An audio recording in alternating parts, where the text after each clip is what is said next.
Our collusion and corruption segment tonight. If a Republican senator accepted bribes and covered up for a friend who defrauded Medicare recipients, the mainstream media would be obsessed with this story, covering it 24/7. Of course, with the occasional break for a Trump-Russia story. But when it is a Democratic senator who committed the crime, in this case, New Jersey Democratic Senator Bob Menendez, the mainstream media goes silent. The evidence continues to stack up against Menendez, but according to him, he's the helpless victim here. Well, no wonder he's liberal. Watch this. I have committed my entire adult life, since I was 19, to fighting for the people of New Jersey. Never, not once, have I dishonored my public office. I have spent decades giving voice to those who are voiceless, to Sandy victims trying to recover, to children and families to get them health care, to making sure that working families had a real shot at the American dream. Now, the Constitution, like any citizen, gives me the right to ultimately assist in my defense in court, and I intend to be here every day. The Constitution also gives me the right to cast a vote on behalf of the people I represent in the United States Senate. With me now, President of American Commitment, Phil Kerpen. Phil, good to see you. Great to see you, Les. All right, Phil, you've been covering this, like I said in the introduction, you've been covering this story a lot more closely than the mainstream media, so kudos to you on this. This story is absolutely incredible. So we have this gentleman named Dr. Melgen, and he defrauded Medicare. He was convicted of over $100 million in Medicare fraud. He bribed Senator Menendez to try to get him to stop the fraud. Menendez accepted these bribes in the form of cash, in the form of trips, expensive vehicles, access to girls and the like, to try to kill this. Now, Senator Menendez is actually claiming that he's innocent here. And Phil, I believe in our system of justice. I think he's innocent until proven guilty. But if he is found innocent, we have a lot bigger problem on our hands. Yeah, I totally agree with that. And in fact, believe it or not, MSNBC anchor Ari Melber said the same thing, that the facts are so overwhelming and the evidence is so overwhelming that if somehow he's acquitted, it means that bribery is basically legal in this country, that our corruption laws don't work. Look, his claims of innocence, just so you and your audience understand, he's not saying that he didn't accept the dozens of flights on a private jet to luxury resorts or any of the other inducements. And he's not saying that he didn't do all sorts of special favors for Melgen, getting the visas for the girlfriends and trying to get the Medicare fraud investigation to go away and so forth. What he's saying is his defense is literally, it's because we were friends. I call it the Bismarcky defense, the just a friend defense.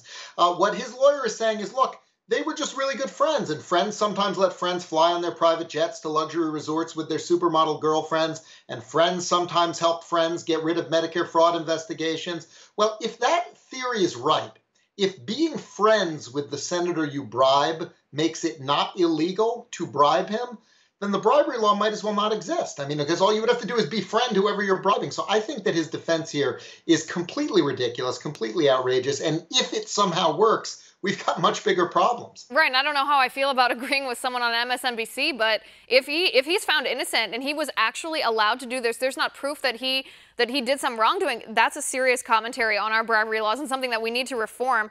I mean, Senator Menendez was actually in Harry Reid's office while he was trying to pressure Kathleen Sebelius, who was at that time head of Health and Human Services, to drop the investigation. I mean, $100 million fraud, Medicare fraud conviction, that is what Dr. Melgen was convicted of. Who would not want that investigation to go forward? Think about all those people Democrats are constantly claiming they stand up for. They were deprived their health care because this guy defrauded Medicare. It was really outrageous, actually. What he was doing is he was using a drug called Lucentis that comes in single-dose vials that are supposed to be used for one patient. And he was taking that dose and he was spreading it out among multiple patients, which I think raises a lot of safety and efficacy issues from a patient standpoint. But where the fraud came in is he was then billing Medicare as if he had done a full dose to each patient. And so he took the vial, which cost $2,000, split it up among multiple patients, and then billed Medicare for the full $2,000 for each patient, even though he didn't actually use the vials for them. So it was a really outrageous scheme here, and Menendez is absolutely right. He sat down with the HHS secretary in Harry Reid's U.S. Capitol office, said, you should find that my friend did nothing wrong, and dropped the investigation. Right. So not only was this doctor a bad person that committed a financial crime, he actually put his patients at risk too. Shame on him for this.